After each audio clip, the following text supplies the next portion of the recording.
لیکن اگر ہم قرآن کریم فرقان حمید سے روگردانی کر کے رکھیں، اپنی اپنی سوچ کے مطابق اپنی اپنی زندگی کو گزارنا چاہیں، تو یہ زندگی ہمارے لیے بھی عذاب بنے گی اور ہمارے جتنے متعلقین ہیں ان کے لیے بھی عذاب بنے گی. اور یہ عذاب صرف اس دنیا میں ختم نہیں ہو جائے گا، بلکہ یہ عذاب قبر کی دیواروں تک ساتھ جائے گا، اور قبر کی دیواروں میں بھی ساتھ نہیں چھوڑے گا.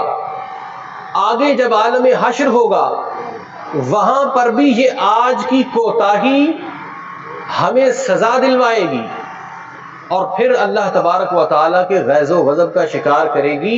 کیونکہ ظاہر ہے جب آپ کوئی بھی مشینری جو اس کی مینول گائیڈ کے مطابق استعمال نہیں کرتے تو پھر جو ہے وہ کمپنی اس کی کوئی بھی ذمہ داری قبول نہیں کرتی. جو آپ کا نقصان ہونا ہے وہ ہو کر رہتا ہے.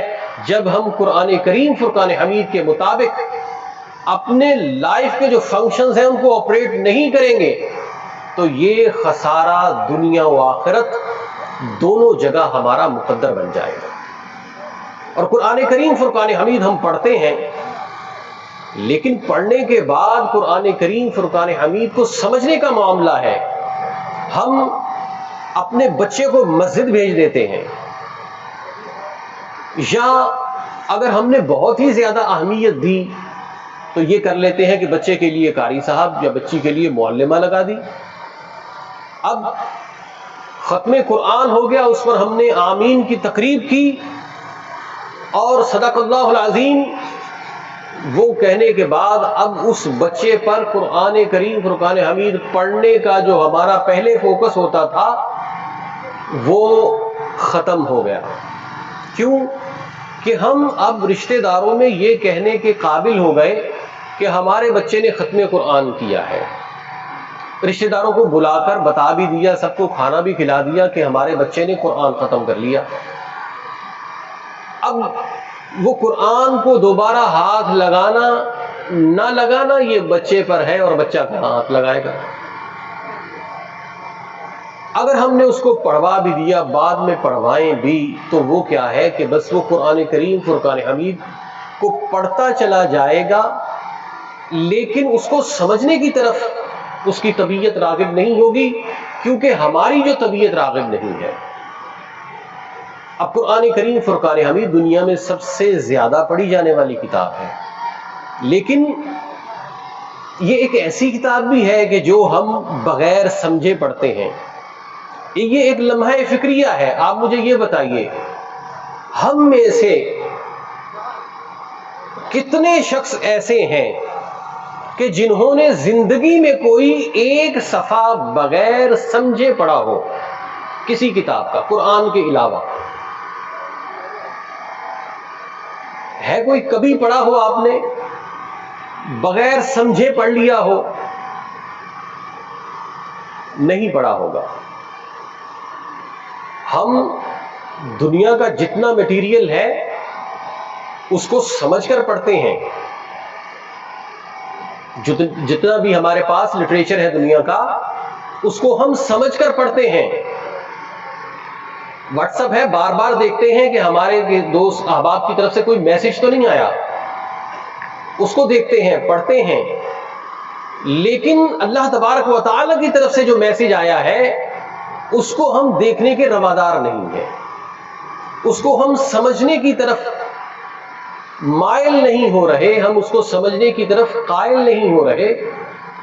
یہ ہماری ایمان کی فکری طور پر انتہائی پستی کا عالم ہے کہ جب ہم قرآن کریم فرقان حمید کو سمجھیں گے نہیں، ہمارے دلوں پر تالے پڑے رہیں گے، تو بتائیے کہ ہماری زندگی کے دروازے کیسے کھلیں گے؟ اللہ تبارک و تعالی نے ارشاد فرمایا افلا یتدبرون القرآن ام علی قلوب اقفالها، کہ یہ قرآن کریم فرقان حمید پر غور و تدبر نہیں کرتے، کیا ان کے دلوں پر تالے پڑے ہیں؟ اب بتائیے جب دلوں پر تالے پڑ جائیں تو زندگی کا کوئی دروازہ کھلے گا؟ نہیں کھلے گا. تو ہم نے، کیونکہ ہمارے جو خطاب کرنے کا معاملہ ہے قرآن کا، وہ کیا ہے؟ وہ دل اس کا دروازہ ہے۔ قرآن کریم نے جا بجا دل کو خطاب کیا ہے۔ اندھا ہونے کا معاملہ بھی فرمایا کہ ان کے دل اندھے ہیں، تو جب تالے کی بات بھی آئی تو تالا کس چیز پر بتایا؟ دل پر۔ اور وہ کس کے دل پر تالا؟ کہ جو قرآن کریم فرقان حمید پر غور و فکر نہیں کرتا، اس کے دل پر تالا ہے، اس کے دل پر کیا لگا ہوا ہے؟ لاک لگا ہوا ہے۔ اور اس کی چابی کیا ہے؟ قرآن کی فہم کی طرف راغب ہونا۔ اب ہم پیدا ہوئے، جوان ہوئے، بڑھاپے کی طرف راغب ہیں، زندگیاں ڈھلتی چلی جا رہی ہیں، لیکن ہم دل کے دروازے کھلے ہوئے لے کر اللہ کی بارگاہ میں حاضر نہیں ہوں گے، کیونکہ ہم فہم قرآن سے عاری ہیں۔ یہ قفل زدہ تالے لگے ہوئے دل لے کر وہاں پر ہم حاضر ہوں گے۔ اور پھر یہ دیکھیے، قرآن کریم فرقان حمید کی فہم کی طرف توجہ دلانے والے ایک تھوڑی سی غلطی کرتے ہیں، وہ یہ کہ یہ کہہ دیتے ہیں کہ اگر MBBS کی کتابیں ہیں، وہ اگر کوئی مریض پڑھنا شروع کرے تو اس کو شفا نہیں ملتی، تو اسی پٹی میں لا کر قرآن کریم کو بھی رکھ دیتے ہیں کہ قرآن کریم بھی اگر بغیر سمجھ کے پڑھا تو یہ کوئی فائدہ نہیں دے گا۔ اس میں تھوڑی سی ہمیں بات سمجھ لینی چاہیے کہ کئی تفاسیر کے مقدموں میں یہ بات لکھی ہوئی آتی ہے۔ قرآن کریم فرقان حمید یہ دنیا کی واحد کتاب ہے کہ اس کو اگر سمجھ کر پڑھ لیا جائے تو سونے پر سہاگا ہے، اور اگر اس کتاب کو بغیر سمجھے بھی کوئی پڑھتا ہے تو یہ اس کو خالی دامن نہیں لوٹاتی۔ وہ کیسے؟ آپ نے مشہور حدیث مبارکہ سنی ہوگی کہ حضور سرور کائنات صلی اللہ علیہ وآلہ وسلم نے ارشاد فرمایا کہ قرآن کریم کا اگر کوئی ایک حرف پڑھتا ہے تو اس کو کتنی نیکیاں ملتی ہیں؟ 10۔ اور حضور علیہ السلام نے مثال کیا دی کہ الف لام میم یہ ایک حرف نہیں بلکہ یہ 3 حرف ہیں، تو اگر وہ کوئی 3 حرف پڑھے گا تو اس کو کتنی نیکیاں مل جائیں گی؟ 3۔ تو دیکھیے سرور کائنات صلی اللہ علیہ وسلم نے یہ عقدہ حل فرما دیا کہ الف لام میم اس کے معانی کس کو معلوم ہے؟ اس کے معنی کسی کو بھی نہیں معلوم۔ سر بین اللہ و رسولہ، یہ اللہ اور اس کے رسول کے درمیان سر ہے، راز ہے۔ تو اللہ کے حبیب نے بتا دیا کہ اس کو اگر بغیر سمجھے بھی پڑھ لیا تب بھی نیکیاں مل جائیں گی۔ لیکن دیکھیے کہ کون ایسا شخص ہے ہم میں کہ جو اسکول میں گیا ہو یا اس کا بچہ گیا ہو، اس نے پہلی نرسری کلاس پڑھی اور اگلی سال بھی نرسری، تیسرے سال، چوتھے سال، 5ویں سال وہ نرسری ہی پڑھتا رہا۔ کیا ہم میں سے کوئی عقل مند ایسا شخص راضی ہوگا کہ 10 سال تک وہ نرسری کی کلاس پڑھ لے؟ کوئی بھی راضی نہیں ہوگا۔ تو قرآن کریم فرقان حمید کی طرف قریب جانے کا تعلق یہ کہ بغیر سمجھ کے پڑھا تب بھی قرآن کریم نے ہمیں تہی دامن نہیں لوٹایا، دامن میں ثواب کے خزانے دیے۔ تو اب ہمیں اس سے اگلے لیول پر جانا تھا، وہ کیا تھا کہ ہم قرآن کریم کو اب سمجھ کر پڑھ لیں، اب ہم سمجھ کر پڑھ لیں، لیکن ہم قرآن کے معاملے میں ایسے ہوئے کہ 10-12 سال ساری زندگی نرسری میں ہی رہیں گے۔ جو شروع میں بچپن میں بغیر سمجھے قرآن پڑھ لیا، اب ٹانگیں ڈگمگا رہی ہیں، داڑھی کے بال سفید ہو چکے ہیں، بڑھاپے کی طرف راغب ہے، لیکن اب بھی وہی بچپن میں جیسے قرآن بے سمجھے پڑھا تھا اب بھی ویسے ہی پڑھ رہے ہیں۔ مطلب یہ کہ یہ عقل مند شخص یہ ابھی تک نرسری کی کلاس میں بیٹھے ہیں 50 سال زندگی کے بتانے کے بعد بھی۔ MA کیا ہے، MBA کیا ہے، میٹرک انٹر کیا ہے، دنیاوی اعتبار سے اپنے آپ کی جو تعلیم اور سٹڈی ہے اس کے لیولز کو اپ کرتے آئے ہیں، لیکن اگر ظلم کرنا تھا تو وہ قرآن کے ساتھ ہی ظلم کیا کہ اس میں ابھی تک نرسری میں ہی بیٹھے ہیں، اس میں ابھی تک بغیر فہم قرآن جانے کی قرآن پڑھ رہے ہیں۔ تو بتائیے کہ یہ کس قدر محرومی ہے کہ ہم جس کتاب پر ایمان لائے ہیں ہم نے زندگی بتا دی، لیکن جس کتاب پر ایمان لائے اس کو ایک بار بھی سمجھ کر نہیں پڑھا۔ اس سے بڑی محرومی اگر کوئی دنیا میں ہو تو دکھائی جائے کہ ایک شخص، بتائیے اسکول کی کتابوں پر ہمارا ایمان ہے؟ اسکول کے نصاب کی کتابوں پر کس کا ایمان ہے؟ کسی کا ایمان نہیں کہ بھئی نصاب تو چینج ہوتا ہے، بندوں کا بنایا ہوا ہے، اس پر کیسے ایمان لائیں؟ تو جن کتابوں پر ہمارا ایمان نہیں ہے اس طرف ہمارا فہم راضی ہے، اس طرف ہم بچے کو اسکول پڑھاتے ہیں، اگر وہ سبجیکٹ میں ویک ہو جائے تو اس کو ٹیوشن سینٹر بھیجتے ہیں، اس کو کہتے ہیں کہ اسکول سے آنے کے بعد کھانا کھاؤ، کپڑے بدلو، پھر دفع ہو جاؤ، پھر جا کر اس کو پڑھو تاکہ تمہیں صحیح سے سمجھ آئے۔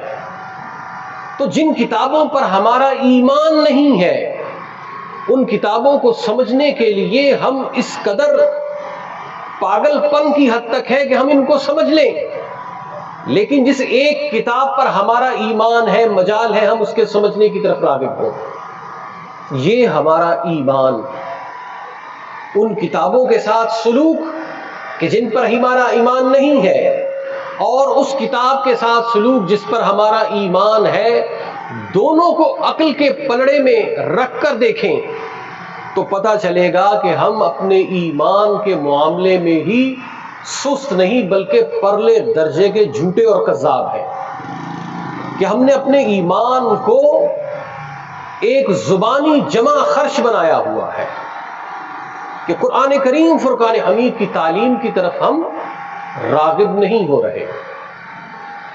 تو یہ ساری چیزیں دیکھیے ہمارے لیے یہ ایک الارمنگ سچویشن ہے، ایک ایمرجنسی ہے۔ حضرت علی کرم اللہ وجہہ الکریم فرماتے ہیں کہ جب میں یہ چاہتا ہوں کہ میں اللہ سے کلام کروں تو میں نماز پڑھتا ہوں، اور جب میں یہ چاہتا ہوں کہ اللہ مجھ سے کلام کرے تو میں قرآن پڑھتا ہوں۔ اب یہ دیکھیے کہ ہم یہ بات سننے کے بعد عش عش کرتے ہیں۔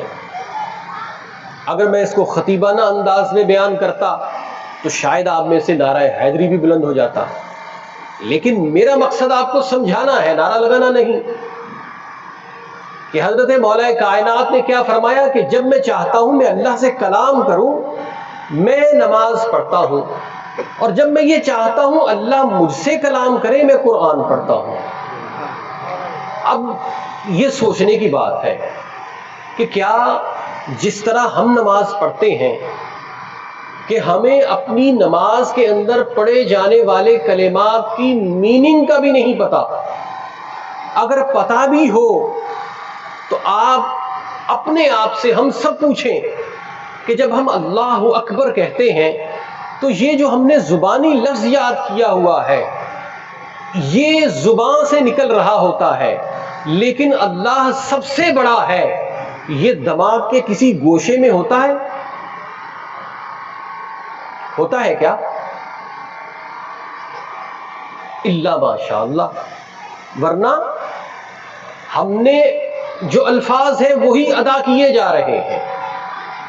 ایک جسم بغیر روح کے سمجھیے کہ ہم اپنی نماز کو لیے بیٹھے ہیں، اور وہ نماز کہ جو بے حیائی اور برائی سے ہمیں بچا لے گی جب اس کے اندر وہ تاثیر ہی نہیں ہے کہ اللہ تبارک و تعالی سے کلام کیا جائے، وہ جو ہم پڑھ رہے ہیں اللہ کے حضور وہ ہمیں پتہ ہی نہیں ہے کہ ہم کیا پڑھ رہے ہیں، ہمیں اس کی میننگ کا ہی نہیں پتا۔ سمیع اللہ لمن حمیدہ کا کیا مطلب ہے ہمیں نہیں پتا. اتحیات میں ہم کیا پڑھ رہے ہیں ہمیں نہیں پتا. درود شریف کے اندر کیا ہے وہ ہمیں معلوم نہیں ہے. بعد میں دعا پڑھی ہے اس کا ہمیں معلوم نہیں ہے. ہم نے السلام علیکم ورحمۃ اللہ کہہ دیا لیکن اس کے اندر معنویت کیا ہے وہ ہمیں معلوم نہیں ہے. تو یعنی ہم اپنے دین کے فہم اور اس کی معنویت سے اتنے دور جا چکے ہیں کہ ہم سے زیادہ کسی کی بھی حالت قابل افسوس نہیں ہے. شرمندگی کی بات ہے کہ ہم اس طرح سے اپنے معاملات کو لیے ہوئے چل رہے ہیں کہ الامان والحفیظ. یہ غور و فکر کرنے کا معاملہ ہے, یہ غور و فکر کرنے کی نشست ہے, کیونکہ یہ پہلی نشست ہے. اس میں ہمیں اپنا ذہن بنا لینا چاہیے کہ آئندہ آنے والی نشستوں میں کوئی بھی درس قرآن دے ہم اس میں سستی نہ کریں. دیکھیے کہ اللہ کے حضور اگر ہم حاضر ہوں اور وہاں ہم سے یہ سوال ہو کہ تم قرآن پر ایمان لائے, قرآن سمجھا, اور ہم کہیں کہ نہ ہم تو دیگر کتابوں کے مطالعہ میں مصروف رہے, ہم تو تعلیم جو اسکول کی, کالج کی, یونیورسٹی کی اسی میں لگے رہے, والدین کی بھی فوکس اسی پر, کیونکہ والدین بھی یہ چاہتے ہیں کہ ہمیں اپنے بڑھاپے میں ایک اچھا مزدور مل جائے کہ جو اچھی کمائی کر کے لائے اور ہمارا بڑھاپا کسی کے سامنے ہاتھ پھیلاتے ہوئے نہ گزرے, بلکہ اس کی کمائی سے ہمارا بڑھاپا گزر جائے جس طرح سے اس کا بچپنا جوانی ہمارے پیسے سے گزرا ہے. کیا خوب سودا نقد ہے, اس ہاتھ دے اس ہاتھ لے. تو باپ نے انویسٹ کیا ہے اس لیے کہ یہ بڑھاپے میں مجھ پہ انویسٹ کر دے, تو یہ ہم نے کوئی بھی مسلمانوں والی زندگی نہیں گزاری. ہم نے بچے پالے ہیں جیسے کہ بکری اپنے بچے یا درندے اپنے بچے پال لیتے ہیں, ہم نے تربیت نہیں کی, بلکہ جو جانور ہیں وہ بھی اپنے بچوں کی بڑی تربیت کرتے ہیں. شکاری جانور ہے وہ اپنے بچے کو پورا شکار سکھاتا ہے, تیرنے والا جانور ہے وہ پورا اپنے بچے کو تیرنا سکھاتا ہے, اڑنے والا پرندہ ہے وہ پورا اڑنا سکھاتا ہے. تو جانور تربیت کر رہے ہیں, لیکن مسلمان اپنے بچے کو مسلمان بنانے پر راضی نہیں اور خود بھی مسلمان بننے پر راضی نہیں. جو حضور علیہ السلام نے فرمایا نا کہ ایک زمانہ آئے گا کہ اسلام کا نام رہ جائے گا, قرآن کے حروف رہ جائیں گے, تو ہم یہ دیکھتے ہیں کہ ہم اسی طرح کے ہی مسلمان رہ گئے ہیں کہ ہم نام کے مسلمان ہیں, ہم نام کا قرآن پڑھ رہے ہیں, ہمارا قرآن پر ایمان بس ایک روایتی چلا آ رہا ہے. اس قرآن کو سمجھنا, اس کو سمجھانا یہ ہماری زندگی کے نصاب کا حصہ ہی نہیں ہے. ہم نے جو لائف کے گولز بنائے ہیں اس میں کہاں ہے کہ میں نے پوری زندگی میں قرآن بھی سمجھ کے پڑھنا ہے. یہ ہماری زندگی کے نصاب میں یہ چیز شامل نہیں ہے. تو خدا را جو دروس قرآن کی محافل میں ہیں ان میں شرکت کریں اور اسی پر اکتفا نہ کریں, بلکہ اپنے گھر میں جو صحیح ترجمہ قرآن آپ کو سمجھ میں آ رہا ہے, کنز الایمان دیکھ لیجئے یا اس سے آسان اردو میں دیگر اردو کے تراجم ہیں ان کو دیکھ لیں, انہیں خود سے بھی پڑھنا شروع کریں, اور اس میں جو سمجھ میں نہ آئے, آپ کے دھابے جی میں ماشاءاللہ اتنے علماء موجود ہیں, ان کے پاس جائیں. یہ اسکول کی تعلیم کی طرح پوچھنے کے لیے آپ سے فیس بھی نہیں لیں گے, آپ کو فری میں قرآنی مسائل بتا دیں گے. تو آپ ہم سب کا یہ ایک دینی فریضہ ہے کہ ہم قرآن کریم فرقان حمید کے معاملے میں سنجیدہ ہو جائیں, کیونکہ ایک بار آنکھیں بند ہو گئیں تو دوبارہ کسی کو چانس نہیں ملے گا. تو میں نے یہ چند درد دل کی باتیں ہیں جو آپ کے سامنے رکھی ہیں.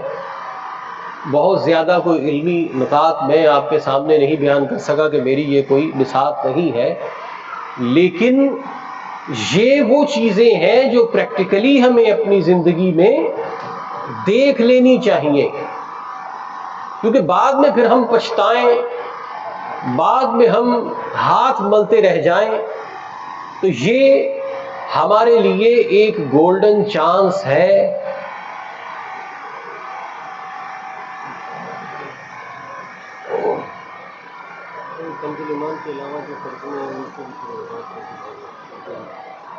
حضرت پیر کرم شاہ صاحب کا ضیاء القرآن ہے، جمال القرآن وہ ہے، اور جی اور یہ اپنا تفسیر جنان کے ساتھ ہے، وہ کون سا ہے؟ مفتی قاسم صاحب کا ہے۔ تو یہ کئی تراجم قرآن اس طرح کے موجود ہیں ہمارے پاس، کہ جن کو ہم اصل میں تو یہ ہے کہ کوتاہی یہ ہے کہ ہم آگے بڑھنے کے لیے تیار نہیں ہیں۔ جب آگے بڑھیں گے تو آپ کو بہت سی رہنمائی مل جائے گی، بلکہ آپ کو کئی تراجم قرآن فری میں دستیاب ہو جائیں گے۔ اب تو موبائل ہے، آپ اپلیکیشن لیجئے، اس میں 4 5 20 تراجم قرآن موجود ہیں، لیکن مسئلہ یہ ہے کہ ہم پہل کریں، ہم قرآن کی طرف پہل کریں۔ اور یہ میں آپ کو گارنٹی دیتا ہوں، اگر آپ نے قرآن کریم فرقان حمید کے چند صفحات سمجھ کے پڑھنا شروع کر لیے تو یہ قرآن آپ کو اپنے ساتھ خود انگیج کر لے گا، یہ آپ کو اپنے ساتھ خود انگیج کر لے گا۔ ضرورت اس امر کی ہے کہ ہم قرآن کریم فرقان حمید کے فہم کی طرف پہل کریں اور اپنے اندر یہ سمجھوتا لائیں، اپنے اندر یہ عقل کا ایک جو بلب فیوز ہے اس کو صحیح کریں کہ ہم جہاں اتنے کاموں کے لیے وقت نکالتے ہیں تو اپنے دن میں سے 15 منٹ، اب یہ میں کیونکہ آپ کو اس چیز کی طرف راغب کیا ہے تو اس کا جو ایک پریکٹیکلی معاملہ ہے وہ بھی سمجھ لیجئے، کہ یہ نہیں کہ آپ 2 گھنٹے بیٹھ کے قرآن پڑھیں اور اس کی سمجھ کی طرف راغب ہو۔ اتنی زیادہ اپنے آپ کو شروع میں ہی تپسیا میں لانے کی ضرورت نہیں ہے، کیونکہ جو اتنا جذباتی ہو کر آتا ہے اس کے پھر جذبات ٹھنڈے ہونا شروع ہو جاتے ہیں۔ دن کے 24 گھنٹوں میں صرف 15 منٹ میں آپ نے جتنے پڑھ لیا قرآن، سمجھ لیا، اسی پر آپ عمل کریں۔ صحابہ اکرام علیہم رضوان کا ویسے معمول یہ تھا کہ وہ 10 آیات لیتے تھے اور 10 آیات کو سمجھتے تھے، اور صحابہ فرماتے ہیں کہ ہم اس وقت تک اگلی 10 آیات سمجھنے کی طرف نہیں جاتے تھے جب تک ان 10 آیات کو سمجھ کر ان کے اوپر عمل نہیں کرنے لگ جاتے تھے، یعنی اس کو اپنے عمل میں اتار لیتے تھے، اور جب عمل میں اتار لیا فہم، تو فہم بھی محفوظ ہو گیا اور عمل بھی پختہ ہو گیا۔ تو اس لیے کوشش کی جائے کہ قرآن کریم فرقان حمید کو سمجھنے کے لیے ہم اپنے ایمانی اور عقلی شعور کا ثبوت دیں۔ اللہ تبارک و تعالی ہم سب کو قرآن کریم فرقان حمید کو سمجھنے کی توفیق عطا فرمائے۔ وآخر دعوانا ان الحمد للہ رب العالمین۔ یہ ایک سوال پوچھا ہے کسی نے کہ غیر مذہب کے ساتھ بیٹھ کے کھانا کھا سکتے ہیں؟ دیکھیے، اگر کھانا حلال ہے تو اس کے ساتھ بیٹھ کے کھایا جا سکتا ہے، اگر کھانا حلال نہیں ہے تو اس کے ساتھ بیٹھ کے نہیں کھا سکتے۔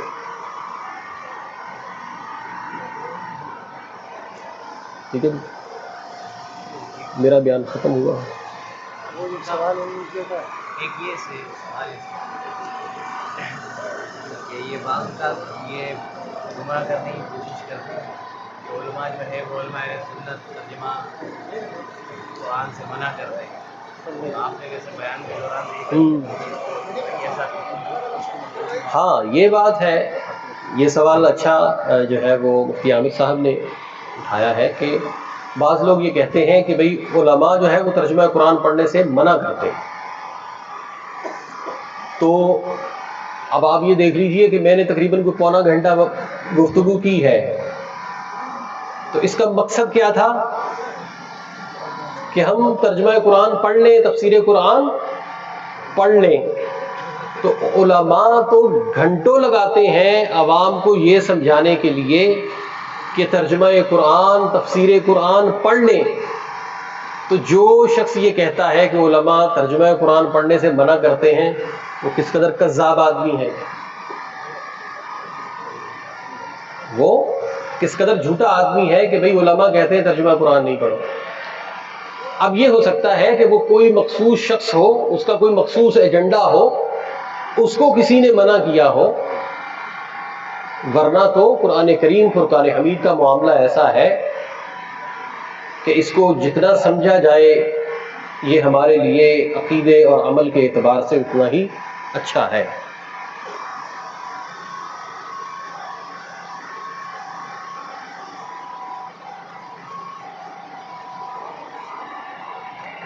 یہ ایک سوال پوچھا ہے کہ اگر قرآن کریم فرقان حمید فرسٹ فلور پہ ہے یا گراؤنڈ فلور پہ ہے تو کیا ہم اوپر والی چھت پہ جا سکتے ہیں؟ بالکل جا سکتے ہیں، اس میں شرعاً کوئی قباحت نہیں ہے۔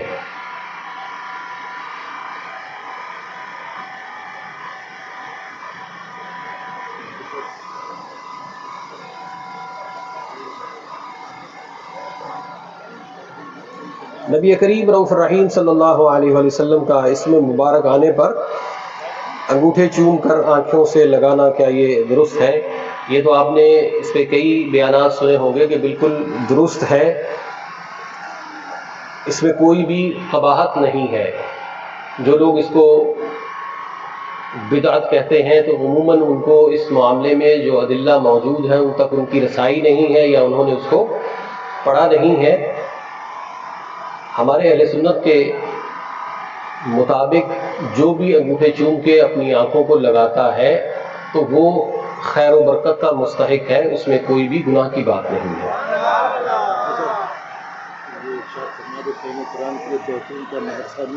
ہاں جی، قرآن کے لیے بہترین رہائشی مدرسہ بالکل ایسا تو ہے۔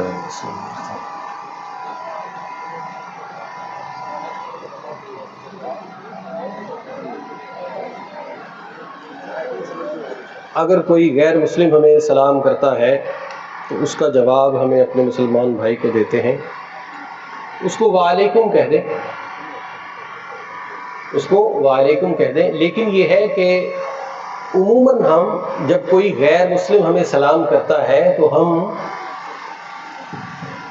بہت زیادہ کنفیوز ہو جاتے ہیں، بہت زیادہ کنفیوز ہو جاتے ہیں، اور اس کو جو ہے وہ ایسے کرتے جیسے اس نے کوئی ایسی چیز میرے اوپر ڈال دی ہے، جیسے یہ ذرا گلے میں پہلانے کی بجائے کوئی میرے اوپر یوں ڈال دے تو میں یوں بوکھلا کر اس کو ہٹاؤں گا، تو ایسی کیفیت میں آ جاتے کہ اس لیے اس نے کیا کر دیا۔ اس کو خوش اخلاقی کے ساتھ وعلیکم کہہ دیں، کیونکہ مسلمان کا اخلاق یہ اس کی تبلیغ کا اولین باب ہے۔